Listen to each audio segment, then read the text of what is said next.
Hi friends మీరు ఈ video open చేసినారంటే మీరు ఖచ్చితంగా క్లౌడ్ కిచెన్ బిజినెస్ పెట్టాలని స్టార్ట్ చేయాలని రీసెర్చ్ చేస్తున్నారని అర్థమైంది. సరే, ఈరోజు మనం క్లౌడ్ కిచెన్ గురించి కంప్లీట్గా క్లౌడ్ కిచెన్ పెట్టాలంటే ఏమేమి ప్రాబ్లమ్స్ వస్తాయి, అసలు క్లౌడ్ కిచెన్ గురించి మీలాంటి వాళ్ళకి ఎన్ని రకాల డౌట్స్ వస్తాయన్న డౌట్స్ అన్నీ ఒక లిస్ట్ రాసుకొని ఒక 100 క్వశ్చన్స్ తీసి మనం ఏఐతో ఇప్పుడు డిస్కస్ చేద్దాం. మనం ఫస్ట్ ఏఐని ఓపెన్ చేసుకుందాం. హలో గురుగారు, ఉన్నారా? ఇదంతా చాలా బాగా ఉంది. క్లౌడ్ కిచెన్ గురించి ఆసక్తి ఉన్న వాళ్ళకి ఈ మొత్తం చర్చ చాలా ఉపయోగకరంగా ఉంటుంది. మరి ఈ డిస్కషన్లో మనం అన్ని ముఖ్యమైన ప్రశ్నలు, సమస్యలు క్లియర్ చేయాలంటే మీ ప్రశ్నలు, మీ డౌట్స్ అన్నీ ముందుకు తీసుకురండి. మనం బాగా చర్చించుకుందాం. సరే, ఇప్పుడు మనం గురుగారితో మాట్లాడుతున్నాం కదా. సరే, ఫస్ట్ క్వశ్చన్ వచ్చేసి క్లౌడ్ కిచెన్ అంటే ఏమిటి గురుగారు ఇంతకీ?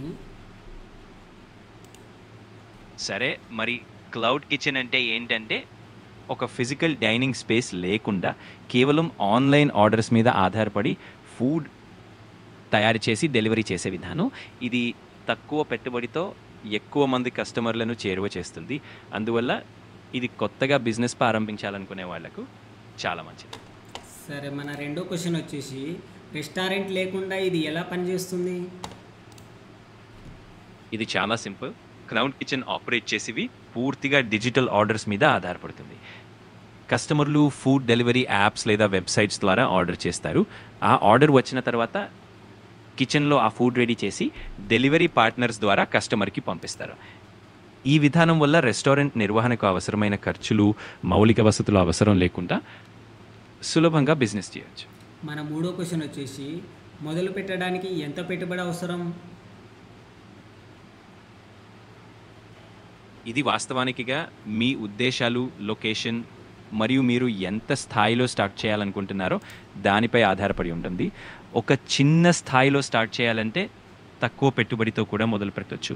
సాధారణంగా ఒక మోస్తరు క్లౌడ్ కిచెన్ కోసం లక్షల్లో పెట్టుబడి చాలు. కానీ మీ వ్యాపారం వైపు కొంచెం బిగ్గా ఆలోచిస్తే పెట్టుబడి కూడా దానికి తగినట్టు పెంచుకోవాలి. సరే, నా ఇంట్లోనే క్లౌడ్ కిచెన్ పెట్టొచ్చా? చాలామంది అలా చేస్తుంటారు. ఇంట్లో ఒక ప్రత్యేకమైన శుభ్రంగా అన్ని నిబంధనలకు అనుగుణంగా ఉంటే ఇంట్లోనే క్లౌడ్ కిచెన్ పెట్టుకోవచ్చు. ఇది ఖర్చులు తక్కువగా ఉంటాయి, పైగా మీకు సౌకర్యం కూడా. కానీ అవసరమైన అనుమతులు, లైసెన్సులు తీసుకోవడం మాత్రం మర్చిపోకూడదు. సరే, ఐదో క్వశ్చన్ వచ్చేసి ఏం ఫుడ్ ఐటమ్స్ తీసుకోవాలి? అది పూర్తిగా మీ టార్గెట్ కస్టమర్లపై, వారి అభిరుచులపై నిర్భరిస్తుంది. మీరు ఉండే ప్రాంతంలో ఏ ఏ రకాల ఫుడ్ ఎక్కువగా ఆర్డర్ అవుతున్నాయో, కస్టమర్లు ఎక్కువగా ఏమి ఇష్టపడతారో అనే దాన్ని గమనించాలి. అంతేకాదు, మీరు అందించే ఫుడ్ ఐటమ్స్ ప్రత్యేకంగా, నాణ్యతగా మరియు కొంచెం వివిధంగా ఉంటే కస్టమర్లను ఆకర్షించడం కూడా సులభం అవుతుంది. సరే, మన ఆరో క్వశ్చన్ బ్రాండింగ్ అవసరమా? అవును, బ్రాండింగ్ అనేది చాలా ముఖ్యం. మంచి బ్రాండ్ వలన కస్టమర్లకి మీపై నమ్మకం పెరుగుతుంది, మీ సర్వీసెస్ గుర్తింపు పొందుతాయి. ఒక మంచి పేరు, ఆకర్షణీయమైన లోగో, కన్సిస్టెంట్ ప్యాకేజింగ్ వంటివి ఉంటే కస్టమర్లు మళ్ళీ మళ్ళీ మీ వద్దకు రావడానికి ఆసక్తి చూపుతారు. సరే, మన ఏడో క్వశ్చన్ ఒకే కిచెన్లో 2 బ్రాండ్స్ నడపొచ్చా? అవును, అలాగే అలా చేయడం చాలామందికి చేస్తూ ఉంటారు. ఒకే కిచెన్ నుంచి 2 వేర్వేరు బ్రాండ్స్ నడపడం వల్ల మీరు విభిన్న రకాల కస్టమర్లను ఆకట్టుకోవచ్చు. అలాగే ఒకే విధంగా ఉండే వనరులను వినియోగించుకుంటూ వ్యయాలను కూడా తగ్గించుకోవచ్చు. ఇదంతా మీ నిర్వహణ, ప్లానింగ్ మీద ఆధారపడి ఉంటుంది. సరే, మన ఎనిమిదో క్వశ్చన్ వచ్చేసి ఇంటి బిజినెస్కు FSSAI లైసెన్స్ అవసరమా? అవును, అవసరం అవుతుంది. ఎలాంటి ఆహార వ్యాపారం అయినా, అది ఇంట్లో నుంచే చేస్తున్నా సరే, FSSAI లైసెన్స్ తీసుకోవడం చాలా ముఖ్యం. ఇది మీ బిజినెస్ నాణ్యతకు, భద్రతకు సంబంధించిన మార్గదర్శకాలు పాటిస్తున్నారనే విశ్వాసాన్ని కస్టమర్లకు ఇస్తుంది. అందుకని ఈ లైసెన్స్ తప్పనిసరి. సరే, మరి ఇప్పుడు మన 9వ క్వశ్చన్ స్విగ్గీ, జొమాటోలో లిస్టింగ్ ఎలా చేయాలి? స్విగ్గీ జొమాటోలో లిస్టింగ్ చేయడానికి ముందుగా వాటి బిజినెస్ వెబ్సైట్ లేదా యాప్లో రిజిస్టర్ అవ్వాలి. మీ రెస్టారెంట్ లేదా క్లౌడ్ కిచెన్ ప్రామాణిక డాక్యుమెంట్లు, FSSAI లైసెన్స్, మీ మెను, అలాగే బ్యాంక్ వివరాలు అందించాలి. అలా సమర్పించిన తర్వాత వాళ్ళు మీ వివరాలను పరిశీలించి మీ బిజినెస్ని తమ ప్లాట్ఫామ్లో లిస్టింగ్ చేస్తారు. సరే, మన 10వ క్వశ్చన్, వర్చువల్ కిచెన్ అనేది క్లౌడ్ కిచెన్తో ఏమైనా తేడా ఉందా? వాట్స్పెల్ కిచెన్ అనేది ఒక క్లౌడ్ కిచెన్ మోడల్లోనే ఉంటుంది, కానీ కొన్నిసార్లు ఇది మరింత విస్తృతమైన నెట్వర్క్ ఉండే వేరియేషన్గా భావించవచ్చు. ఈ పేర్లు వివిధ కంపెనీలు లేదా ప్రాంతాల ప్రకారం కొంచెం తేడా ఉండవచ్చు, కానీ అసలు కాన్సెప్ట్ మాత్రం ఒకే విధంగా ఉంటుంది. సరే, మన 11వ క్వశ్చన్, స్విగ్గీ జొమాటోకు కమిషన్ ఎంత? సాధారణంగా స్విగ్గీ జొమాటో లాంటి ప్లాట్ఫామ్స్ వాటి వివరాలు ఉంటాయి. ఉంచుకునే కమిషన్ రేట్లు కొంచెం వేరువేరుగా ఉండవచ్చు, కానీ సాధారణంగా వారు మీరు చేసే ప్రతి ఆర్డర్ పైన 1% తీసుకుంటారు. అది సాధారణంగా 20-30% మధ్యలో ఉండే అవకాశం ఉంది. ఈ రేట్లు మీతో చేసే ఒప్పందం, మీ బిజినెస్ పరిమాణం వంటి వివరాలపై ఆధారపడి ఉంటాయి. సరే, ఇప్పుడు మన 12వ క్వశ్చన్, మెనూ ఎలా డిజైన్ చేయాలి? మెనూ డిజైన్ చేయగలను ప్రధానంగా గమనించాల్సింది ఏమిటంటే అది సింపుల్గా, ఆకర్షణీయంగా ఉండాలి. మీ టార్గెట్ కస్టమర్లకు నచ్చే విధంగా ఐటమ్స్ను వర్గీకరించాలి. ప్రతి ఐటమ్ పక్కాగా అర్థమయ్యేలా క్లియర్గా వర్ణన ఇవ్వాలి. కొద్దిమంది స్టాఫ్తో సులభంగా నిర్వహించగలిగే వంటకాలని ముందుగా ఉంచుకోవడం మంచిది. మీ బ్రాండ్కు తగ్గట్టుగా మెనూ డిజైన్ చేస్తే అది కూడా ఒక ప్రత్యేకతని ఇస్తుంది. మన 13వ క్వశ్చన్, ఎలాంటి వారిని టార్గెట్ చేయాలి? మీ టార్గెట్ మార్కెట్ ఎన్నుకోవడంలో మీ ఉత్పత్తులు, మీ స్థానం మరియు మీ అందించే ఫుడ్ రకాలు అన్నీ కీలక పాత్ర వహిస్తాయి. ఉదాహరణకు ఆఫీసుల ఏరియాలో ఉంటే ఉద్యోగులను లక్ష్యంగా ఉంచుకోవచ్చు, కాలేజీల దగ్గర అయితే విద్యార్థులకు ఇస్తారు, అలాగే ఆరోగ్యకరమైన ఆహారం అయితే ఆరోగ్య సాధకులను టార్గెట్ చేయొచ్చు. ఏ కస్టమర్ వర్గం ఎక్కువగా మీ ఫుడ్ను అప్రిషియేట్ చేస్తారో వారిని టార్గెట్ చేయడం బెటర్. మన 14వ క్వశ్చన్, ప్రాఫిట్ మార్జిన్ ఎంత? ప్రాఫిట్ మార్జిన్ అనేది చాలా అంశాలపై ఆధారపడి ఉంటుంది. ముఖ్యంగా మీ పెట్టుబడులు, ముడి సరుకుల ఖర్చు, స్టాఫ్ ఖర్చులు, అలాగే డెలివరీ ప్లాట్ఫామ్లకు ఇచ్చే కమిషన్ వగైరా. సాధారణంగా క్లౌడ్ కిచెన్లకు సుమారు 20% నుండి 40% మధ్యలో ప్రాఫిట్ మార్జిన్ సాధ్యం అవుతుంది, కానీ ఇది మీ నిర్వహణ మీద, వ్యాపార మోడల్ మీద ఎక్కువగా నిర్ణయించబడుతుంది. సరే, మన 15వ క్వశ్చన్, కిచెన్ కోసం ఎక్కడ స్థలం తీసుకోవాలి? కిచెన్ స్థలం ఎంచుకునేప్పుడు అది మీకోసం అందుబాటులో ఉండటం, డెలివరీకి అనువుగా ఉండటం, ఇంకా మీ టార్గెట్ కస్టమర్లకు తక్కువ సమయంలో ఫుడ్ చేరేలా ఉండటం చాలా ముఖ్యం. అలాగే అక్కడ ఉండే రెంటల్ ఖర్చులు, స్థానిక నియమావళులు కూడా దృష్టిలో పెట్టుకోవాలి. మీకు సౌకర్యంగా, వ్యయపరంగా కూడా సరిపడేలా ఉండే ప్రదేశాన్ని ఎంచుకోవడం. సరే, మన 16వ క్వశ్చన్, మున్సిపాలిటీ నుంచి అనుమతులు తీసుకోవాలా? అవును, మున్సిపాలిటీ నుండి అనుమతులు తీసుకోవడం చాలా అవసరం. ఫుడ్ బిజినెస్ నిర్వహించడానికి సంబంధిత హెల్త్ మరియు సేఫ్టీ పాటించినట్టుగా ఉన్నామనేది నిర్ధారించుకోవడానికి ఈ అనుమతులు చాలా ముఖ్యం. అందుకే మీరు క్లౌడ్ కిచెన్ను మొదలుపెట్టే ముందు అన్ని అవసరమైన అనుమతులు, లైసెన్సులు తీసుకోవడం మంచిది. మన 17వ క్వశ్చన్, గ్యాస్ కనెక్షన్ కమర్షియల్ కావాలా? అవును, క్లౌడ్ కిచెన్ లాంటి వ్యాపారం కోసం గ్యాస్ కనెక్షన్ ఖచ్చితంగా కమర్షియల్గా ఉండాలి. ఇంటి ఉపయోగం కోసం ఉండే గ్యాస్ కనెక్షన్ను వ్యాపార ప్రయోజనాల కోసం వాడటం అనేది నియమ నిబంధనలకు విరుద్ధం. అందువల్ల కమర్షియల్ గ్యాస్ కనెక్షన్ తీసుకోవడం వల్ల భద్రత పరంగా కూడా మంచిది. స్టార్టింగ్లో ఎన్ని సిబ్బంది కావాలి? ఎంతమంది? స్టార్టింగ్లో మీ మెనూ, ఆర్డర్స్ సంఖ్య, పనితీరును బట్టి సిబ్బంది సంఖ్య మారవచ్చు. చిన్న స్థాయిలో మొదలు పెడితే ఒక మ్యాజిక్ కుక్, ఒక హెల్పర్, అలాగే ఒక ప్యాకింగ్ మరియు డెలివరీ హ్యాండిల్ చేసే వ్యక్తి ఉంటే చాలా వరకు సారిపోతుంది. అవసరాలు పెరిగే కొద్దీ సిబ్బందిని కూడా తగినట్టు పెంచుకోవచ్చు. నైట్ టైంలో ఆర్డర్స్ తీసుకోవాలా? ఇది పూర్తిగా మీ టార్గెట్ కస్టమర్స్ మీద, మీ వ్యాపారం మీద ఆధారపడి ఉంటుంది. కొన్ని చోట్ల నైట్ టైంలో ఆర్డర్స్ తీసుకోవడం వల్ల మంచి డిమాండ్ ఉంటుంది. కానీ దాంతోపాటు సిబ్బంది, భద్రత వంటి విషయాలు కూడా పరిగణనలోకి తీసుకోవాలి. మీరు మీ కస్టమర్ బేస్‌ని బాగా అర్థం చేసుకొని, తగిన రిసోర్సెస్ ఉంటే నైట్ టైమ్‌లో ఆర్డర్స్ తీసుకోవచ్చు. ఇంటర్నెట్ కిచెన్కు వైఫై అవసరమా? ఇంటర్నెట్ ఆధారంగా నడిచే క్లౌడ్ కిచెన్ కోసం మంచి వైఫై కనెక్షన్ ఉంటే చాలా మంచిది. ఆర్డర్లు పొందడం, డెలివరీ ప్లాట్‌ఫామ్స్‌తో సమన్వయం చేయడం, కస్టమర్లతో కమ్యూనికేషన్ అన్నీ ఆన్‌లైన్‌లోనే జరుగుతాయి. కనుక ఒక స్థిరమైన, వేగవంతమైన ఇంటర్నెట్ కనెక్షన్ ఉండటం బిజినెస్ కోసం చాలా అవసరం. సరే, 21వ క్వశ్చన్ లైసెన్స్ నిబంధనల గురించి మామూలుగా. ఎఫ్ఎస్ఎస్ఏ లైసెన్స్ ఎలా తీసుకోవాలి? ఎఫ్ఎస్ఎస్ఏఐ లైసెన్స్ కోసం మనం ముందుగా వారి అధికారిక వెబ్సైట్‌లోకి వెళ్ళాలి. అక్కడ మీ బిజినెస్ గురించి అవసరమైన అన్ని వివరాలు ఫామ్‌లో నింపాలి. ఏ రకమైన బిజినెస్ అనే దాన్ని బట్టి మీకు ఎలాంటి లైసెన్స్ కావాలో నిర్ణయించుకోవాలి.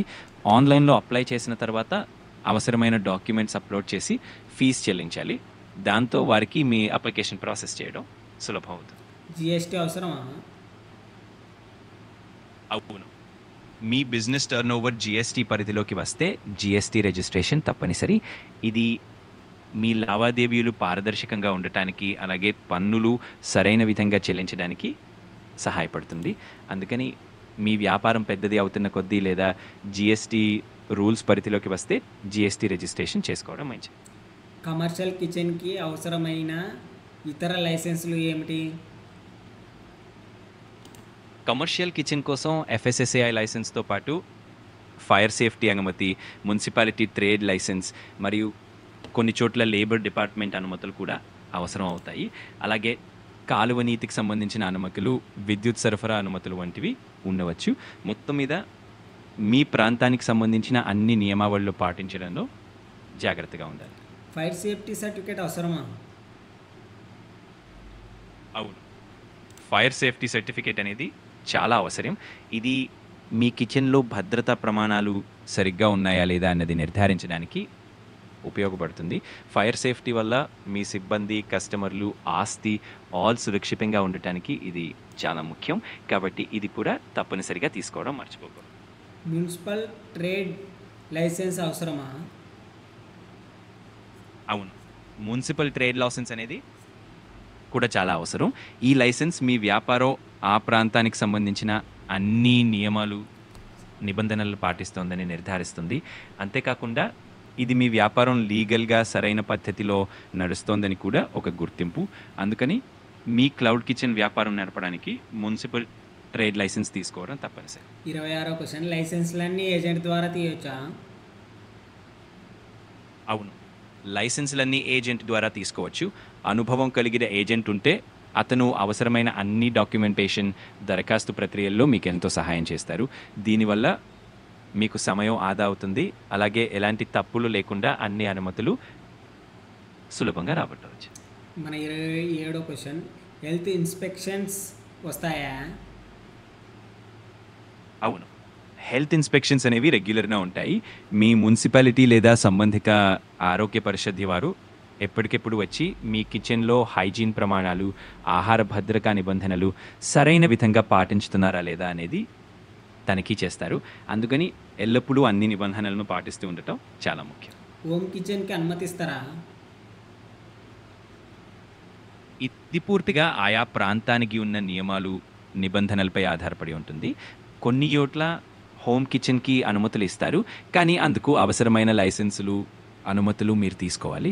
అందుకని మీ లొకేషన్లో ఉన్న స్థానిక మున్సిపాలిటీ లేదా ఆరోగ్య శాఖతో సంప్రదించి మీకు హోమ్ కిచెన్ అనుమతి లభిస్తుందా లేదా అనేది తెలుసుకోవడం మంచిది. ఒక బ్రాండ్కి ఒక లైసెన్స్ సరిపోతుందా?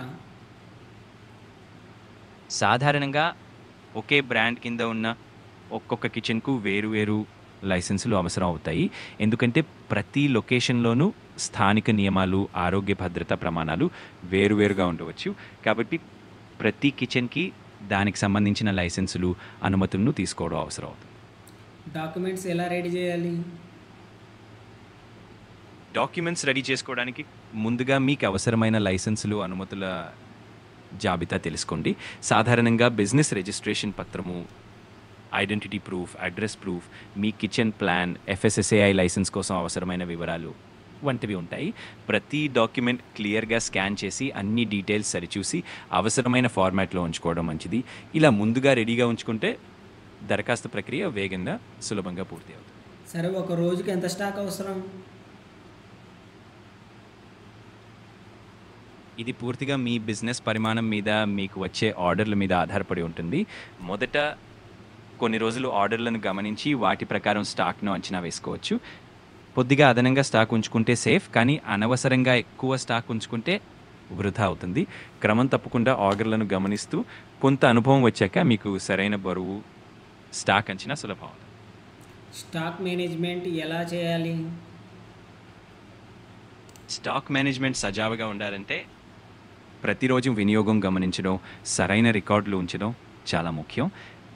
ఏ పదార్థాలు ఎంత త్వరగా ఖాళీ అవుతున్నాయో, ఏవి ఎక్కువ రోజులు నిల్వ ఉంటున్నాయో గమనిస్తూ ఆ డేటా ఆధారంగా కొత్త స్టాక్ తెప్పించాలి. అవసరమైనంత మాత్రమే స్టాక్ ఉంచుకోవడం వల్ల వృధా తగ్గుతుంది, సరికాలానికి సరఫరా అందుబాటులో ఉంటుంది, అలాగే కస్టమర్లకు ఎప్పుడూ తాజా పదార్థాలు దొరుకుతాయి. ఆర్డర్స్ ఎక్కువ వచ్చినప్పుడు ఎలా హ్యాండిల్ చేయాలి? ఆర్డర్స్ ఎక్కువ వచ్చినప్పుడు ముందుగా ప్లానింగ్ చాలా ముఖ్యం. సిబ్బందిని సరిగ్గా ట్రైన్ చేసి వాళ్ళ మధ్య సరైన సమన్వయం ఉంటే పని వేగంగా సాగుతుంది. అలాగే ముందే కొన్ని పదార్థాలను ప్రిపేర్ చేసుకోవడం, మెనూని కొంచెం సింపుల్గా ఉంచుకోవడం వంటి చిట్కాలు కూడా ఉపయోగపడతాయి. అవసరమైతే ఆర్డర్స్ను ప్రాముఖ్యత ప్రకారం వర్గీకరించి కస్టమర్లకు సమయానికి సమాచారం ఇవ్వడం వల్ల కూడా మంచి అనుభవం కలుగుతుంది. డెలివరీ బాయ్స్ మన వాళ్ళే ఉండాలా? ఇది పూర్తిగా మీ వ్యాపార అవసరాలపైన ఆధారపడి ఉంటుంది. మీకు అతి ఎక్కువ ఆర్డర్లు ఉంటే స్వంత డెలివరీ బాయ్స్ ఉంచుకోవడం వల్ల నాణ్యతపై నియంత్రణ ఉంటుంది, కస్టమర్లతో నేరుగా కనెక్ట్ అయ్యే అవకాశం ఉంటుంది. అయితే 3 పార్టీ డెలివరీ సర్వీసెస్ వాడితే మీ భారం కొంచెం తగ్గుతుంది, ఎక్కువ విస్తృత ప్రాంతాలకు డెలివరీ చేయగలుగుతారు. అందువల్ల మీ వ్యాపార సౌలభ్యాన్ని, ఖర్చులను, కస్టమర్ సంతృప్తిని దృష్టిలో ఉంచుకొని నిర్ణయం తీసుకోవచ్చు. ఫుడ్ ప్యాకేజింగ్ ఎలా చేయాలి? ప్యాకేజింగ్ చాలా ముఖ్యమైన విషయంగా ఆహారం తాజాగా, గరమిగా మరియు సురక్షితంగా ఉండేలా ఉండాలి. మీకు ఏ రకమైన ఫుడ్ అయితే ఆశిస్తున్నారో దానికి తగిన ప్యాకేజింగ్ మెటీరియల్ వాడాలి. ఉదాహరణకి లీక్ కాకుండా ఉండే కంటైనర్లు, వేడి పదార్థాలకు ఇన్సులేటెడ్ ప్యాక్స్ వంటివి ఉపయోగించవచ్చు. అదేవిధంగా ప్యాకేజింగ్పై మీ బ్రాండింగ్, అలాగే ప్యాకేజింగ్ సుస్థిరంగా, పర్యావరణానికి మిత్రంగా ఉండేలా చూసుకోవడం కూడా కస్టమర్లకు మంచి అనుభవాన్ని ఇస్తుంది. కిచెన్ స్టాఫ్కి ట్రైనింగ్ ఎలా ఇవ్వాలి? కిచెన్ సిబ్బందికి ట్రైనింగ్ చేస్తే వారి పనితీరులో నాణ్యత, వేగం, భద్రత వంటి అంశాల మీద దృష్టి పెట్టాలి. వారికి వంటలో వాడే పద్ధతులు, పరిశుభ్రత నిబంధనలు, అలాగే ఆహారం సురక్షితంగా హ్యాండిల్ చేయడం వంటి విషయాల్లో సరిగ్గా శిక్షణ ఇవ్వాలి. అలాగే ఎప్పటికెప్పుడు కొత్త పద్ధతులు, మెరుగైన టెక్నిక్లు నేర్పి వారిని ప్రోత్సహిస్తూ ఉండటం వల్ల అంతిమంగా కస్టమర్లకు కూడా మంచి అనుభవం కలుగుతుంది. సాఫ్ట్వేర్ ఏదైనా ఉపయోగించాలా?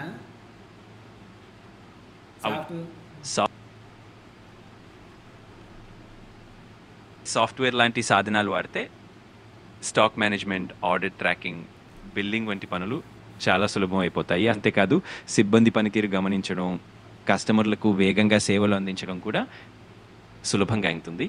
కాబట్టి ఒక మంచి ప్రామాణిక సాఫ్ట్వేర్ ఉపయోగించడం మీ క్లౌడ్ కిచెన్ నిర్వహణను మరింత సమర్థవంతంగా చేస్తుంది. ఆన్లైన్ ఆర్డర్స్ను ఏ ప్లాట్ఫామ్ ద్వారా ట్రాక్ చేయాలి?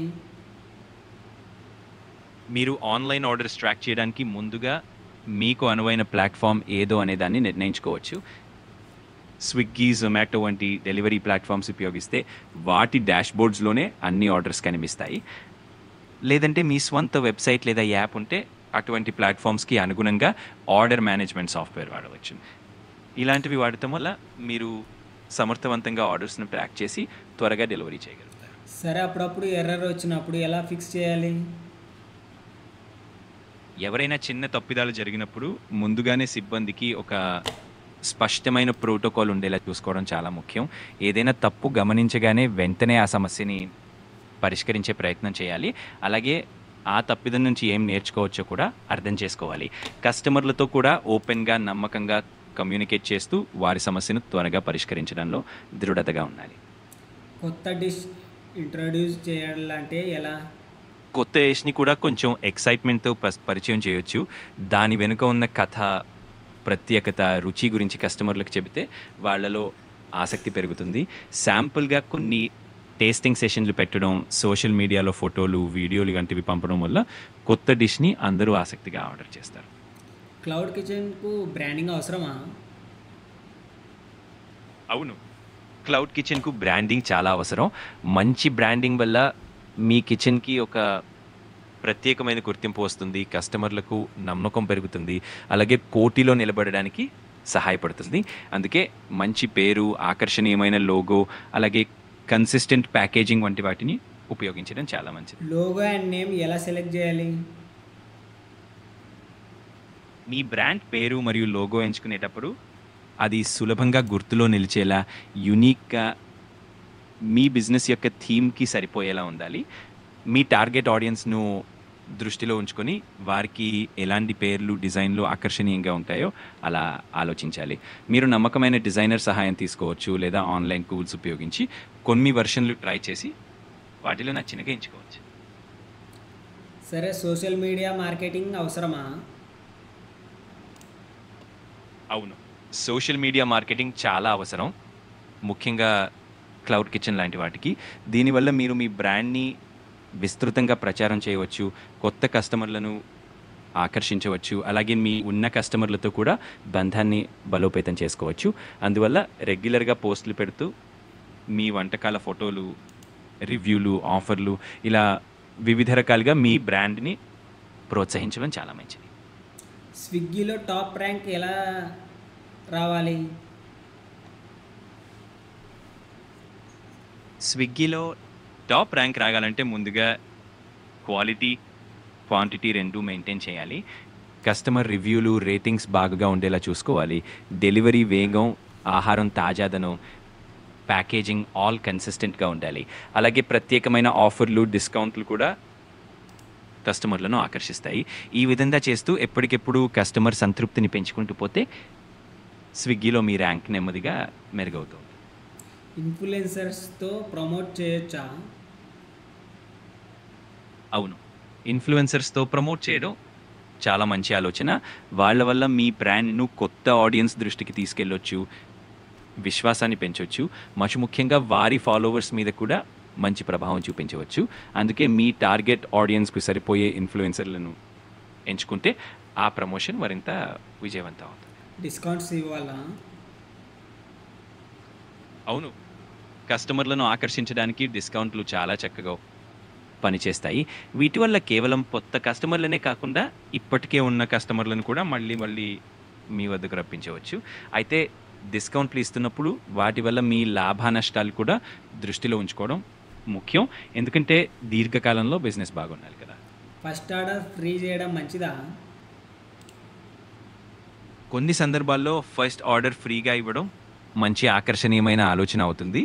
దీనివల్ల కొత్త కస్టమర్లు సులభంగా ట్రై చేయాలనే ఉత్సాహంతో మీను ప్రయత్నిస్తారు. అయితే దీన్ని సరిగ్గా ప్లాన్ చేసుకోవాలి. మీ ఖర్చులను, లాభ నష్టాలను దృష్టిలో ఉంచుకుని ఒకసారి కస్టమర్ ఆకర్షితులైన తర్వాత వాళ్ళు మళ్ళీ వస్తూనే ఉంటారు. ఫోటోలు ఎలా అట్రాక్టివ్లీ తీయాలి? ఫోటోలు ఆకర్షణీయంగా ఉండాలంటే మంచి లైటింగ్, క్లియర్ ఫోకస్, ఇంకా రంగులు బాగా హైలైట్ అయ్యే వారిగా తీసుకోవాలి. అంతేకాకుండా డిష్ను అలంకరించి అందంగా ప్లేటింగ్ చేసి ఫోటో తీయడం వల్ల ఫుడ్ మరింత రుచికరంగా కనిపిస్తుంది. ఒక మంచి కెమెరా లేదా స్మార్ట్ ఫోన్తోనైనా సరైన యాంగిల్స్లో ఫోటోలు తీస్తే బాగుంటుంది. బ్రాండింగ్కి ఎంత ఖర్చు పెట్టాలి?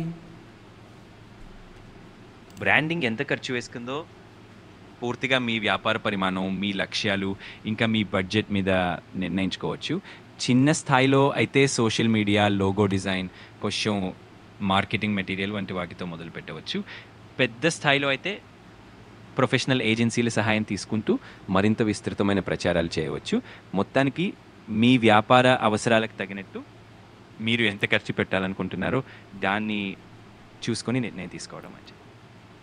రెగ్యులర్ కస్టమర్స్ని రిటైన్ చేయడం ఎలా? రెగ్యులర్ కస్టమర్స్ని రిటైన్ చేయడానికి ముందుగా వారి సేవను ఎప్పుడూ మెరుగ్గా ఉంచాలి. వారికి ఎప్పుడు క్వాలిటీ, టేస్ట్, టైమ్లీ డెలివరీ వంటివి అందించాలి. అలాగే వారిని ప్రత్యేక ఆఫర్లు, డిస్కౌంట్లు లేదా లాయల్టీ ప్రోగ్రామ్స్ ద్వారా ఎప్పుడూ ఎంగేజ్డ్గా ఉంచాలి. వాళ్ళతో నిరంతర కమ్యూనికేషన్ ఉంచి వాళ్ళ ఫీడ్బ్యాక్ని సీరియస్గా తీసుకొని వాళ్ళకు వెల్లువనిచ్చే సేవ అందిస్తే వాళ్ళు మళ్ళీ మళ్ళీ మీ దగ్గరికి వస్తున్నారు. కస్టమర్ ఫీడ్బ్యాక్ ఎలా తీసుకోవాలి?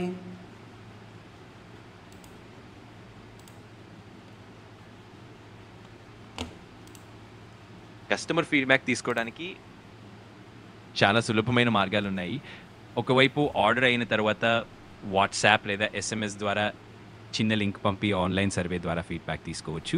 లేదంటే సోషల్ మీడియాలో కూడా కస్టమర్లను ప్రోత్సహించి వాళ్ళ అనుభవాన్ని పంచుకోవాలని అడగచ్చు. ఇలా సౌకర్యంగా ఎవరికి ఇష్టమైన విధంగా ఫీడ్బ్యాక్ తీసుకుంటే అది మీకు బాగా ఉపయోగపడుతుంది. నెగిటివ్ రివ్యూస్ వచ్చినప్పుడు ఎలా హ్యాండిల్ చేయాలి? నెగటివ్ ఫీడ్బ్యాక్స్ వచ్చినప్పుడు ముందుగానే అతి ప్రశాంతంగా స్పందించాలి. ఆ కస్టమర్ సమస్యను పూర్తిగా అర్థం చేసుకునే ప్రయత్నం చేయాలి. వాళ్లకు బద్ధతగా క్షమాపణ చెప్పి సమస్యను పరిష్కరించడానికి ఏవైనా ఉంచనాలు ఉంటే వాటిని అవకాశం ఇస్తే మంచిది. ఇలా చేయడం వలన కస్టమర్కు ఒక మంచి అనుభవం కలుగుతుంది. అలాగే మీ సేవల పట్ల వాళ్ళ నమ్మకం కూడా పెరుగుతుంది. ఫుడ్ ఫోటోగ్రఫీ ఎవరు చేయాలి? అవకాశం ఉంటే ముఖ్యంగా ప్రొఫెషనల్ ఫుడ్ ఫోటోగ్రఫర్ను నియమించవచ్చు. ఎందుకంటే వాళ్ళు తినిపించేలా ఆకర్షణీయంగా ఫోటోలు తీయడంలో ప్రత్యేక నైపుణ్యం కలిగి ఉంటారు.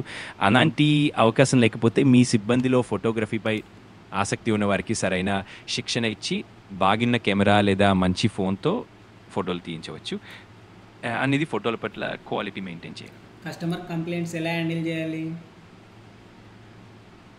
కస్టమర్ కంప్లైంట్స్ హ్యాండిల్ చేయడానికి ముందుగా చాలా శాంతంగా వారి మాట పూర్తిగా విని వారు చెప్పే సమస్యను నిజంగా అర్థం చేసుకోవాలి. అవసరమైతే వారిని క్షమాపణలు చెప్పాలి. వారి సమస్యను ఎలా పరిష్కరిస్తామో చెప్పాలి. ఎప్పుడు త్వరగా స్పందించడం, నిజాయితీగా వారి సమస్యను అర్థం చేసుకోవడం వల్ల కస్టమర్ నమ్మకం పెరుగుతుంది. మీ బిజినెస్ పట్ల వాళ్ళకు మంచి అభిప్రాయం ఉంటుంది. రెఫరల్ సిస్టమ్ ఎలా పెట్టాలి? రెఫరల్ సిస్టమ్ పెట్టడానికి ముందుగా ఒక సింపుల్ మరియు ఆకర్షణీయమైన ప్లాన్ రూపొందించాలి. ఉదాహరణకు కస్టమర్ తన స్నేహితులని లేదా పరిచయాలను రిఫర్ చేస్తే వారికి ఏదైనా డిస్కౌంట్ ఇవ్వడం లేదా వాళ్లకు చిన్న బహుమతి ఇవ్వడం లాంటి ప్రోత్సాహకాలు ఇవ్వచ్చు. అలాగే రెఫరల్ ప్రాసెస్ చాలా సులభంగా, క్లియర్గా ఉండేలా చూసుకుంటే కస్టమర్లు ఆసక్తిగా రిఫర్ చేస్తారు. రేటింగ్ ఇంప్రూవ్ చేయడానికి ఏం చేయాలి? కస్టమర్ రేటింగ్స్ను మెరుగుపెంచుకోవడానికి ముందుగా నాణ్యత ఉత్పత్తులు, మంచి సర్వీస్ మరియు వేగవంతమైన డెలివరీపై దృష్టి పెట్టాలి. కస్టమర్ల ఫీడ్బ్యాక్ను ఎప్పుడూ ప్రాధాన్యతగా తీసుకొని వారు సూచించిన మార్పులను చేసి వారికి మంచి అనుభవం కల్పించడం ముఖ్యం. అలాగే వారిని రివ్యూలు రాయడానికి స్నేహపూర్వకంగా ప్రోత్సహించడం వలన రేటింగ్స్ మెరుగుపడతాయి. లాయల్టీ ప్రోగ్రామ్ అమలు చేయవచ్చా? అవును, లాయల్టీ ప్రోగ్రామ్ అనేది కస్టమర్లను మళ్ళీ మీ వద్దకు రప్పించడానికి చాలా ఉపయోగకరంగా ఉంటుంది. అందులో ప్రతిసారి ఆర్డర్ చేసినప్పుడు వారికి పాయింట్లు లేదా రివార్డ్స్ ఇవ్వడం, ఒక నిర్దిష్ట సంఖ్యలో ఆర్డర్స్ చేసినప్పుడు ఒక స్పెషల్ ఆఫర్ ఇవ్వడం వంటివి చేయొచ్చు. ఇలా చేస్తే కస్టమర్లు మీ బ్రాండ్ పట్ల మరింత ఆసక్తి కనబరుస్తారు. వాట్సాప్ మార్కెటింగ్ ఉపయోగించవచ్చా? అవును, వాట్సాప్ మార్కెటింగ్ చాలా ఉపయోగకరంగా ఉంటుంది. దీనివల్ల మీరు కస్టమర్లకు నేరుగా వ్యక్తిగతంగా చేరవచ్చు. కొత్త ఆఫర్లు, మెనూ అప్డేట్లు లేదా ప్రత్యేక రాయితీలు వాట్సాప్ ద్వారా పంపి వారితో నేరుగా మాట్లాడినట్టుగా అనిపిస్తుంది. అయితే ఒక్కసారిగా ఎక్కువ మెసేజ్లు పంపకుండా కస్టమర్ల అనుమతితో మితంగా ఈ మార్గాన్ని ఉపయోగిస్తే చాలా మంచిది. గూగుల్ బిజినెస్లో యాడ్ చేయొచ్చా? అవును, మీ క్లౌడ్ కిచెన్కి గూగుల్ బిజినెస్లో ప్రొఫైల్ పెట్టి దాన్ని మెయింటైన్ చేయడం చాలా మంచిది. దీనివల్ల కొత్త కస్టమర్లు మీ వ్యాపారాన్ని సులభంగా గూగుల్లో కనుగొనగలరు. మీ రేటింగ్స్, రివ్యూలు చూసి నమ్మకం పెంచుకుంటారు. అంతేకాకుండా మీ లొకేషన్, మీ పని సమయాలు, ఫోటోలు, ప్రత్యేక ఆఫర్ లాంటివి అప్డేట్ చేయడం వల్ల కస్టమర్లతో మీ బాంధవ్యం మరింత బలోపేతం అవుతుంది. ఎస్ఈఓ అవసరమా?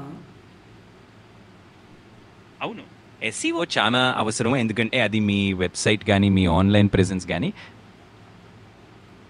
గూగుల్ వంటి సెర్చ్ ఇంజిన్లలో బాగా కనిపించేలా చేస్తుంది. సరైన కీవర్డ్స్ వాడటం, కంటెంట్ని రెగ్యులర్గా అప్డేట్ చేయటం వల్ల మీరు స్థానికంగా ఉన్న కస్టమర్లకు సులభంగా చేయగలుగుతారు. అలా మీరు ఆన్లైన్లో బాగా వెళ్ళిపోతారు. ఆర్ఓఐ ఎలా క్యాల్కులేట్ చేయాలి? ఆర్ఓఐ అంటే రిటర్న్ ఆన్ ఇన్వెస్ట్మెంట్. దీన్ని క్యాలిక్యులేట్ చేయాలంటే మీరు పెట్టిన మొత్తానికి దానివల్ల వచ్చిన లాభాన్ని పోల్చాలి. సాధారణంగా మీరు పొందిన లాభం నుంచి పెట్టుబడిని తీసివేసి మిగిలిన సంఖ్యను మొదట పెట్టిన మొత్తంతో భాగించి 100తో గుణిస్తే శాతంగా వస్తుంది. ఇలా చేయడం వల్ల మీ పెట్టుబడి మీకు ఎంతవరకు లాభం తీసుకొస్తుందో అర్థం చేసుకోవచ్చు. రోజుకి ఎంత ఆర్డర్ వస్తే బ్రేక్ ఈవెన్ అవుతుంది? ఇది పూర్తిగా మీ వ్యాపార పరిమాణం, ఖర్చులు, అలాగే ప్రతి ఆర్డర్ మీద వచ్చే లాభం పైనే ఆధారపడి ఉంటుంది. మొదట మీ మొత్తం ఖర్చులను లెక్కేసుకొని ఆ తర్వాత ఒక ఆర్డర్ మీద సాధించే లాభం ఎంత అనేది గమనించాలి. ఆ లాభంతో మీ మొత్తం ఖర్చు తేవాలంటే రోజుకు ఎంత ఆర్డర్లు కావాలో అప్పుడు అర్థం అవుతుంది. పెరిగిన డిమాండ్కి ఎలా రెడీ అవ్వాలి? పెరిగిన డిమాండ్కి తగ్గినట్టుగా ముందుగానే కొన్ని ముందస్తు ప్రణాళికలు రూపొందించుకోవడం మంచిది. ఉదాహరణకు స్టాక్ను కాస్త ఎక్కువగా సిద్ధం పెట్టుకోవడం, సిబ్బందిని కూడా ముందుగా ట్రైనింగ్ ఇచ్చి అవసరమైతే తాత్కాలిక సిబ్బందిని నియమించుకోవడం వంటివి చేయవచ్చు. అంతేకాకుండా సరఫరాదారులతో కూడా ముందుగా మాట్లాడుకొని డిమాండ్ పెరిగినప్పుడు ఎలాంటి ఆటంకాలు లేకుండా సరఫరా కొనసాగేలా చూసుకోవడం కూడా ఉపయోగకరం. ఫుడ్ వేస్టేజ్ ఎలా తగ్గించాలి? ఫుడ్ వేస్టేజ్ తగ్గించాలంటే ముందుగా సరైన ప్లానింగ్ చాలా ముఖ్యం. డిమాండ్ని బట్టి స్టాక్ను మెలకువగా మానిటర్ చేయాలి. అలాగే నిత్యం ఉపయోగంలో లేని పదార్థాలను గమనించి అవసరమైనంత మాత్రమే సిద్ధం చేసుకోవడం మంచిది. అదనంగా మిగిలిన పదార్థాలను సృజనాత్మకంగా వాడి కొత్త వంటకాలు చేయడం, లేదా అవి పాడైపోకుండా సరైన రీతిలో నిల్వ చేయడం వంటివి చేయవచ్చు. ప్రాఫిట్ మరిన్ని వచ్చేలా ఎలా చేయాలి? లాభాన్ని పెంచుకోవాలంటే ముందుగా ఖర్చులను కంట్రోల్ చేయడం, వనరులను సమర్థవంతంగా వాడుకోవడం చాలా ముఖ్యం. అలాగే కస్టమర్లకు విలువనిచ్చే ఆఫర్లు ఇవ్వడం, రెగ్యులర్ కస్టమర్లను లాయల్టీ ప్రోగ్రాంలతో ఆకర్షించడం, ఇంకా మీ ఉత్పత్తులను, సేవలను ఎప్పటికెప్పుడు మెరుగుపరుచుకోవడం వల్ల కూడా లాభాలు పెరుగుతాయి. సర్వవేళ కస్టమర్ సంతోషం మీద దృష్టి పెడితే అది మీ లాభాలను కూడా మళ్ళీ మళ్ళీ పెంచుతుంది. స్టాఫ్ వేతనాలు ఎలా డిసైడ్ చేయాలి? స్టాఫ్ వేతనాన్ని నిర్ణయించడానికి ముందుగా మార్కెట్లో ఉన్న సాధారణ వేతనాలను పరిశీలించడం ముఖ్యం. అలాగే మీ బిజినెస్ పరిమాణం, స్థానం, స్టాఫ్ అనుభవం వంటివి గుర్తించాలి. వీటితో పాటు కస్టమర్ సంతోషం, వ్యాపార లాభనష్టాలు కూడా పరిగణనలోకి తీసుకొని స్టాఫ్కి న్యాయమైన, సంతృప్తికరమైన వేతనం ఇవ్వడం వల్ల వారు కూడా ఉత్సాహంగా పనిచేస్తారు. మీ వ్యాపారం కూడా బాగా నడుస్తుంది. ఆర్డర్ డెలివరీ లేట్ అయితే లాస్ అవుతుందా? ఆర్డర్ డెలివరీ లేట్ అయితే కస్టమర్ సంతృప్తి తగ్గిపోవచ్చు. ఫలితంగా వారు మళ్ళీ ఆర్డర్ చేయకుండా పోవచ్చు, లేదా నెగటివ్ రివ్యూలు ఇవ్వచ్చు. దీని వలన కొత్త కస్టమర్లను పొందడంలో కూడా ఇబ్బంది ఏర్పడవచ్చు. అందుకే డెలివరీ సమయాలను ఎంతవరకు అయితే అనుకున్నారో వాటిని పాటించడం వల్ల మీ కస్టమర్ బేస్ బలంగా ఉంటుంది. లాభ నష్టాల విషయంలోనూ మీకు ఎలాంటి నష్టం కలగదు. డెలివరీ ఛార్జెస్ మేమే భరించాలా? డెలివరీ ఛార్జెస్ నిర్ణయించుకోవడంలో ముందుగా మీ వ్యాపార ఖర్చులు, మీ డెలివరీ దూరం, అలాగే ప్రస్తుత మార్కెట్ రేట్లు ఇవన్నీ పరిగణనలోకి తీసుకోవాలి. మరీ ఎక్కువగా ఛార్జ్ చేసినా కస్టమర్లకు ఇబ్బంది, తక్కువగా ఛార్జ్ చేసినా మీ లాభాలు తగ్గిపోతాయి. కాబట్టి ఒక సమతూకంతో కూడిన ఈ వ్యాపారానికి సరిపోయే విధంగా డెలివరీ ఛార్జెస్ పెట్టుకోవడం మంచిది. మార్జిన్ పర్ ఐటమ్ ఎంత ఉండాలి? మార్జిన్ అనేది మీ వ్యాపార లక్ష్యాలు, ఖర్చులు, మార్కెట్లో నిలబడే విధానం ఇవన్నింటిని బట్టి నిర్ణయించుకోవాలి. సాధారణంగా ప్రతి ఐటమ్ మీద ఒక మోస్తరు లాభం వచ్చేలా చూసుకోవడం మంచిది. ఎందుకంటే అలా చేస్తే మీ వ్యాపారం ఆరోగ్యంగా కొనసాగుతుంది. మార్కెట్ పోటీ, కస్టమర్ లాభం, అలాగే మీ ఖర్చులు అన్నీ పరిగణనలోకి తీసుకొని మీకు సరిపోయే విధంగా మార్జిన్ నిర్ణయించుకోవచ్చు.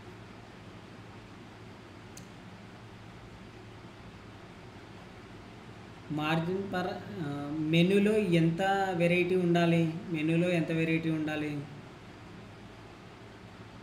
మీ మెనూలో ఎంత వెరైటీ ఉండాలనేది పూర్తిగా మీ టార్గెట్ కస్టమర్స్ అభిరుచులు, మార్కెట్ డిమాండ్, అలాగే మీ కిచెన్ సామర్థ్యం మీద ఆధారపడి ఉంటుంది. చాలా వెరైటీ ఉంటే కస్టమర్లకు ఆసక్తిగా ఉంటుంది. కానీ అతి పెద్ద మెనూ నిర్వహించడం కొంచెం కష్టం అవుతుంది. అందుకే కస్టమర్లకు నచ్చే కొద్దిగా ప్రత్యేకత కలిగిన నాణ్యమైన వెరైటీ ఉంచుకోవడం బెటర్. ఒక డిష్కి ప్రిపరేషన్ టైం ఎంత ఉండాలి? ప్రతి డిష్‌కి ప్రిపరేషన్ టైం ఉన్నది తగిన సమతూకం కలిగి ఉండాలి. చాలా పొడుగ్గా ఉంటే కస్టమర్లు నిరీక్షించాల్సి వస్తుంది. చాలా తక్కువగా ఉంటే నాణ్యత ప్రభావితం అవ్వచ్చు. అందువల్ల సాధారణంగా ఎక్కువ సమయం పడకుండా మళ్ళీ ఆర్డర్ చేయాలనిపించేలా నాణ్యతతో కూడిన సమతూకం ఉండేలా చూడాలి. ఒక ప్యాకింగ్కి యావరేజ్ ఖర్చు ఎంత? ప్యాకింగ్ ఖర్చు విషయంలో అది పూర్తిగా ఉత్పత్తి రకానికి, వాడే పదార్థాల నాణ్యతకు, ఇంకా ప్యాకేజింగ్ స్టాండర్డ్స్‌కి అనుగుణంగా మారుతూ ఉంటుంది. సాధారణంగా ప్రతి ఆర్డర్ మీద ప్యాకింగ్ కోసం కొంచెం సమతూకం ఉండేలా చూసుకోవాలి. అంటే అదనంగా ఎక్కువ ఖర్చు కాకుండా, కానీ మీ బ్రాండ్‌కి తగిన విధంగా కస్టమర్లకు నాణ్యమైన అనుభవం ఇచ్చేలా ఉండాలి. మాన్యువల్ బిల్స్ ఇవ్వాలి. మాన్యువల్ బేస్డ్ బిల్లింగ్ కన్నా డిజిటల్ బిల్లింగ్ వాడితే చాలా సౌకర్యం, వేగం మరియు ఖచ్చితం ఉంటుంది. డిజిటల్ బిల్లింగ్ వల్ల మీరు సమయం కూడా చేస్తారు, గందరగోళానికి తావుండదు, రికార్డ్స్ కూడా సులభంగా మెయింటైన్ చేయవచ్చు, కస్టమర్లకు కూడా పారదర్శకంగా అనిపిస్తుంది. అందుకే సాధ్యమైనంత వరకు డిజిటల్ బిల్లింగ్ వాడడం మంచి యాప్ ఆలోచన. బిల్లింగ్ అవసరమా? అవును, యాడ్ బిల్లింగ్ వల్ల మీకు ఖర్చులు యాప్ బిల్లింగ్ అవసరమా? అవును, యాడ్ బిల్లింగ్ అనేది కూడా చక్కగా మీ ఖర్చులను, వ్యయాలను గమనించడానికి ఉపయోగపడుతుంది. ముఖ్యంగా మీ మార్కెటింగ్ వ్యయాలు, ప్రకటనల కోసం ఖర్చు చేసిన సొమ్ము అన్నీ ఒకే చోట గమనించవచ్చు. దీనివల్ల మీకు వ్యయాలపై క్లారిటీ వస్తుంది. దానివల్ల మీరు ఫీడ్బ్యాక్తో బిజినెస్ గ్రో అవుతుందా? అవును, కస్టమర్ ఫీడ్బ్యాక్ని తీసుకొని దానిని అనుసరించి సర్వీస్లో మార్పులు చేసుకుంటూ పోతే వివిధ రకాల కస్టమర్ల అవసరాలు తీరుతాయి. అలా చేయడం వల్ల కస్టమర్ సంతృప్తి పెరిగి రిపీట్ ఆర్డర్లు కూడా పెరుగుతాయి. దీనివలన వ్యాపారం నెమ్మదిగా స్థిరంగా ఎదుగుతుంది. ఫుడ్ క్వాలిటీ చెక్ ఎలా చేయాలి? ఫుడ్ క్వాలిటీ చెక్ చేయడానికి ముందుగా ప్రతి దశలో కూడా నిబంధనలు పాటించడం చాలా ముఖ్యం. ఉత్పత్తులు తాజాగా ఉన్నాయా, సరైన ఉష్ణత పాత్రలో వండుతున్నామా, అన్ని పదార్థాలు ప్రమాణాల ప్రకారం ఉన్నాయా అన్నివి గమనించాలి. అంతేకాకుండా స్టాఫ్ అందరికీ సరైన శిక్షణ ఇవ్వడం, ప్రతి రాత్రి లేదా ప్రతి షిఫ్ట్ ముగిసిన తర్వాత ఒకసారి క్వాలిటీని చెక్ చేయడం వంటివి చేస్తే ఫుడ్ ఎప్పుడూ నాణ్యతగా ఉంటుంది. సెంట్రల్ కిచెన్తో కలిపి బ్రాంచెస్ పెంచొచ్చా? అవును, సెంట్రల్ కిచెన్ ఉండటం వల్ల ఒకే చోట అన్ని సరకాలు సిద్ధం చేసి ప్రతి బ్రాంచ్కి అక్కడి నుండి సరఫరా చేయవచ్చు. ఇలా చేయడం వలన ఖర్చులు తగ్గుతాయి, నాణ్యత తోనిగా ఉంటుంది, మరియు అన్ని బ్రాంచ్లు ఒకే విధమైన రుచిని, సేవను అందించగలుగుతాయి. ఈ విధానం మీ బ్రాంచ్లను విస్తరించడానికి, వ్యాపారం పెంచుకోవడానికి ఒక మంచి మార్గం అవుతుంది. కొత్త ఫుడ్ ఐటమ్స్ ఎలా టేస్ట్ చేయాలి?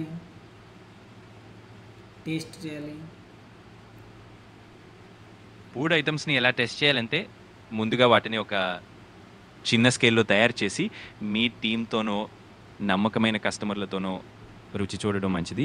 వాళ్ళ ఫీడ్బ్యాక్ను బట్టి అవసరమైన మార్పులు చేసి అలా కొన్ని రౌండ్లు టెస్ట్ చేశాక తదుపరి మెనూలోకి తీసుకురావడం ఉత్తమం. ఇలా చేస్తే ఫైనల్గా కస్టమర్కి అందుకున్నది నాణ్యతతో కూడిన రుచిగల ఐటమ్ అవుతుంది. లాస్ అయినప్పుడు ఎగ్జిట్ ప్లాన్ ఏంటి? లాస్ అయ్యే సమయంలో ఎగ్జిట్ ప్లాన్ అనేది చాలా వ్యూహాత్మకంగా ఉండాలి. మొదట మీ ఆర్థిక పరిస్థితిని పూర్తిగా అర్థం చేసుకొని ఎలాంటి ఆస్తులు ఉన్నాయో, ఎలాంటి బాకీలు ఉన్నాయో అన్నీ గమనించాలి. అవసరమైతే వ్యాపారాన్ని అమ్మడం లేదా భాగస్వాములు, పెట్టుబడిదారులతో మాట్లాడటం వంటివి చేయవచ్చు. అంతేకాదు ఈ ఎంటైర్ ప్రాసెస్లో కస్టమర్లను, సిబ్బందిని స్పష్టంగా సమాచారం ఇవ్వడం కూడా చాలా ముఖ్యం. మంత్లీ ఆడిట్ అవసరమా? మధ్యలో ఆడిట్ చేసుకోవడం చాలా అవసరం. మంత్లీ ఆడిట్ అవసరమా? మంత్లీ అవును, మంత్లీ ఆడిట్ అనేది చాలా ముఖ్యం. ఎందుకంటే దానివల్ల మన వ్యాపారం ఆరోగ్యంగా ఉందా, ఖర్చులు, ఆదాయాలు అన్నీ సరైన దారిలో ఉన్నాయా, లేదా ఎక్కడైనా మార్పులు చేయాలా అనే విషయాలు స్పష్టంగా తేలుతాయి.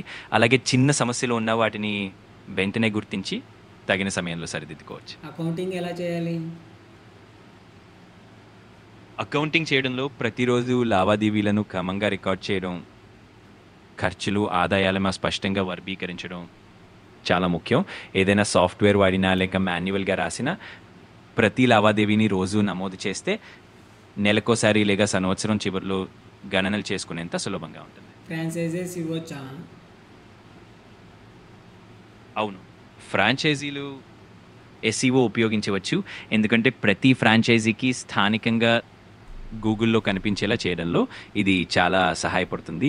వారి వ్యాపారం గురించి ఆన్లైన్లో సరైన సూచనలు, కీవర్డ్స్ వాడడం వల్ల ప్రతి బ్రాంచ్కి మరింత కస్టమర్లు చేరుతారు.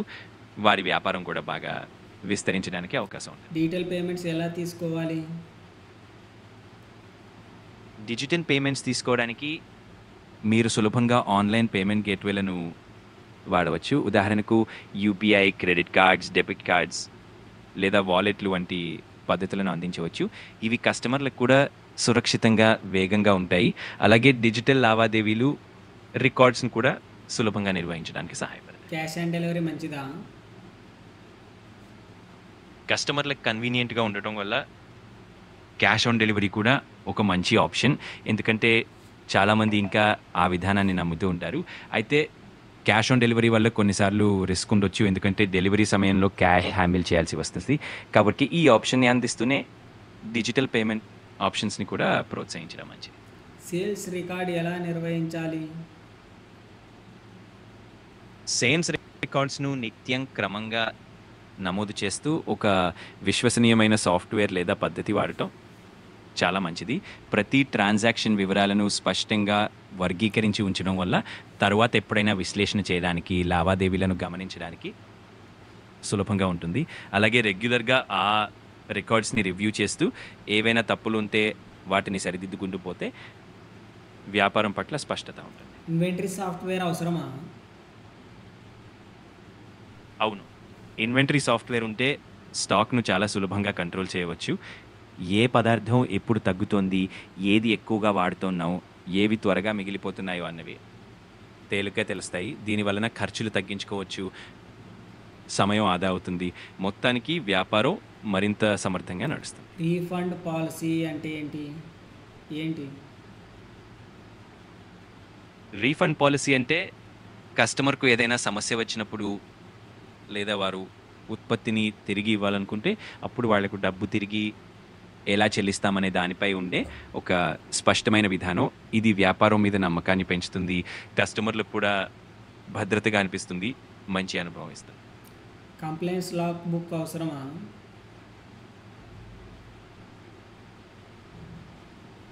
అవును, కంప్లైంట్స్ విషయంలో కూడా చాలా జాగ్రత్తగా ఉండాలి. అన్ని నిబంధనలు, ప్రభుత్వ ఆమోదాలు, లైసెన్సులు సరైన విధంగా ఉండాలి. దీనివల్ల మీ వ్యాపారం చట్టపరంగా కూడా బలంగా ఉంటుంది, కస్టమర్ల నమ్మకం పెరుగుతుంది, అలాగే ఎటువంటి సమస్యలు రాకుండా చూస్తాం. డెలివరీ పార్ట్నర్స్ మారినా నష్టం వస్తుందా? డెలివరీ పార్ట్నర్స్ మారినప్పుడు కొన్నిసార్లు అభ్యాసమైన పద్ధతులు మారుతాయి, కొంచెం సమయం పడవచ్చు. కానీ దీనివల్ల చాలా పెద్ద నష్టం వచ్చే అవకాశం తక్కువే. ముఖ్యంగా కొత్త పార్ట్నర్ కూడా మంచి సేవ అందిస్తే కస్టమర్ల సంతృప్తి అలాగే ఉంటుంది. అవుట్లెట్ ఎక్స్పాండ్ చేస్తే ముందు ఏం చేయాలి? ఒక కొత్త అవుట్లెట్ని విస్తరించే ముందు ఆ ప్రాంతంలో డిమాండ్ ఎంత ఉందో, టార్గెట్ కస్టమర్ ఎవరు, స్థానిక పోటీ ఎంత ఉంది అన్నీ గమనించాలి. అలాగే సరఫరా, సిబ్బంది, నిర్వహణ వంటి వాటికి సరిపోయే వనరులు ఉన్నాయో కూడా చూసుకోవాలి. అంతేకాకుండా ఆర్థికంగా కూడా బలంగా ఉండాలి. తద్వారా కొత్త అవుట్లెట్ సాఫల్యవంతంగా నడుస్తుంది. అదర్ సిటీస్లో గ్రో చేయొచ్చా? అవును, మరిన్ని నగరాల్లో విస్తరించడం ద్వారా మీ బ్రాండ్కి మరింత గుర్తింపు వస్తుంది, కొత్త కస్టమర్లను చేరుకోవచ్చు. అయితే ప్రతి నగరంలో ఉన్న మార్కెట్ పరిస్థితులు, కస్టమర్ల అభిరుచులు, పోటీ వంటివి వివరాలను బాగా అధ్యయనం చేసి అందుకు తగిన వ్యూహంతో ముందుకు వెళితే ఇతర నగరాల్లో కూడా మీరు విజయవంతంగా cloud kitchen from home versus rental space ఏది మంచిది? ఇది పూర్తిగా మీ అవసరాల బట్టి, బడ్జెట్పై ఆధారపడి ఉంటుంది. ముందుగా ఇంటి నుండి ప్రారంభించడం ఖర్చు తక్కువగా ఉంటుంది, అలాగే సౌలభ్యం కూడా ఉంటుంది. ఒక్కసారి వ్యాపారం బాగా నిలదొక్కున్నాక ఒక రెంటల్ స్పేస్ తీసుకుని విస్తరించవచ్చు. మరింత ప్రొఫెషనల్గా పెద్ద ఎత్తున వ్యాపారం నిర్వహించాలి అనుకుంటే రెంటల్ స్పేస్ కూడా ఒక మంచి ఎంపిక అవుతుంది. మల్టిపుల్ ఫుడ్ ఐటమ్స్ ఒకే బాక్స్లో పంపొచ్చా? అవును, మల్టిపుల్ ఫుడ్ ఐటమ్స్ని ఒకే బాక్స్లో పంపవచ్చు, కానీ అది ప్రతి ఐటెం రుచి తాజాదనం కాపాడేలా ప్యాకేజింగ్ చేయాలి. ప్రతి పదార్థం వేర్వేరుగా ఉండేలా మిశ్రమం కాకుండా చూసుకోవాలి. ఇలా చేస్తే కస్టమర్కి అన్ని వేర్వేరు రుచులు సరైన రీతిలో అందుతాయి. స్విగ్గీ వన్, జొమాటో గోల్డ్లో జాయిన్ అవ్వాలా? సాధారణంగా ఎక్కువగా కనిపించాలంటే స్విగ్గీ లేదా జొమాటో రెండింటిలోనూ జాయిన్ అవ్వడం మంచిది. ఇది కస్టమర్లకు ఎక్కడైనా సులభంగా ఆర్డర్ చేసే అవకాశం కలుగుతుంది, ఇంకా రీచ్ పెరుగుతుంది, కొత్త కస్టమర్లను కూడా సులభంగా ఆకర్షించవచ్చు. వీకెండ్ బిజినెస్ ఎక్కువ చేస్తుందా? వీకెండ్లలో చాలామందికి సమయం ఉంటుంది కాబట్టి ఆ రోజుల్లో ఫుడ్ ఆర్డర్ చేయడం ఎక్కువగా జరుగుతుంది. అందుకని వీకెండ్లకు ముందుగానే సరైన ప్లానింగ్ చేసుకుని తగిన స్టాక్ సిద్ధం చేసుకోవడం, స్టాఫ్ కూడా తగినట్టుగా సిద్ధంగా ఉంచుకోవడం వల్ల ఆర్డర్లను సజావుగా డెలివరీ క్లౌడ్ చేయవచ్చు. కిచెన్కి ఇంటీరియర్ డిజైన్ అవసరమా? క్లౌడ్ కిచెన్లో కస్టమర్లు వచ్చి కూర్చొని తినే రీతిగా ఉండకపోయినా అక్కడ పనిచేసే సిబ్బందికి సౌకర్యంగా ఉండేలా, అందంగా ఉండేలా ఇంటీరియర్ డిజైన్ ఉండటం మంచి ఆలోచనే. దానివల్ల వారి పని చేయడంలో ఉత్సాహం పెరుగుతుంది, పనిచేసే ప్రదేశం శుభ్రంగా ఆనందంగా అనిపిస్తుంది. మరి దాని ప్రభావం మొత్తం పనితీరు మీద పడి మొత్తం బిజినెస్ కూడా రాత్రి బాగుంటుంది. ఆర్డర్స్కి ప్రత్యేక సిబ్బంది అవసరమా? ప్రతి ఆర్డర్కి రాత్రి ప్రత్యేక రాత్రి సిబ్బంది నైట్ టైము ఆర్డర్స్కి ప్రత్యేక సిబ్బంది అవసరమా? రాత్రి సమయంలో ఆర్డర్స్కి ప్రత్యేక సిబ్బంది ఉంచడం మంచిది. ఎందుకంటే అప్పుడు వేర్వేరు సమయాల్లో డెలివరీ వేగంగా, క్వాలిటీ కంట్రోల్ బాగుంటుంది. అలాగే సిబ్బంది కూడా షిఫ్టులుగా పనిచేస్తే వాళ్ళకి సరైన విశ్రాంతి లభిస్తుంది. దాంతో మొత్తం సేవా ప్రమాణం మెరుగుపడుతుంది. మెనూ సీజనల్ ఐటమ్స్ ఉండాలా? అవును, మెనూలో సీజనల్ ఐటమ్స్ కూడా చేర్చడం చాలా మంచిది. ఇందువల్ల కస్టమర్లకు కొత్తదనం అనిపిస్తుంది, ప్రతి సీజన్కి తగిన రుచులను అనుభవించవచ్చు. అంతేకాకుండా సీజనల్ ఐటమ్స్ వల్ల తాజాగా దొరికే పదార్థాలను వాడవచ్చు, కొన్నిసార్లు ఖర్చు కూడా తగ్గుతుంది. బ్రాండెడ్ ఫుడ్ బిజినెస్గా ఎవాల్యుయేట్ కావచ్చా? ఒక బ్రాండెడ్ ఫుడ్ బిజినెస్ని ఇవాల్యుయేట్ చేయాలంటే ముందుగా దాని customer base, brand recognition, valuation, అలాగే మార్కెట్లో దాని స్థానం లాంటివి విషయాలు చూడాలి. అంతేకాకుండా ఆ బిజినెస్ యొక్క ఫైనాన్షియల్ హెల్త్, వాటా మార్కెట్లో పర్ఫార్మెన్స్, కస్టమర్ రివ్యూస్, ఇంకా ఫ్యూచర్ గ్రోత్ అవకాశాలు కూడా పరిగణనలోకి తీసుకోవాలి. సరే, థ్యాంక్ యూ ఫ్రెండ్స్. 100 ప్రశ్నలకి సమాధానాలు చూసాం కదా ఫ్రెండ్స్. మీకు ఏ బిజినెస్ గురించి అయినా తెలుసుకోవాలనుకుంటే కింద కామెంట్ చేయండి. థ్యాంక్ యూ లాస్ట్ వరకు చూసిన ప్రేక్షకులకి. ఎందుకంటే లాస్ట్ వరకు చూస్తేనే మనం ఏదైనా పెట్టాలనుకుంటే కంప్లీట్గా తెలుసుకోవాలి, కొంచెం కొంచెం తెలుసుకుంటే కాదు కదా. Thank you so much. Bye bye. చాలా బాగా చెప్పారు. కంప్లీట్గా తెలుసుకోవడం వల్లే అన్ని విషయాలు క్లియర్గా ఉంటాయి. మరి మీకు మరేదైనా డౌట్స్ వస్తే ఎప్పుడైనా బాయ్. అడిగేయండి.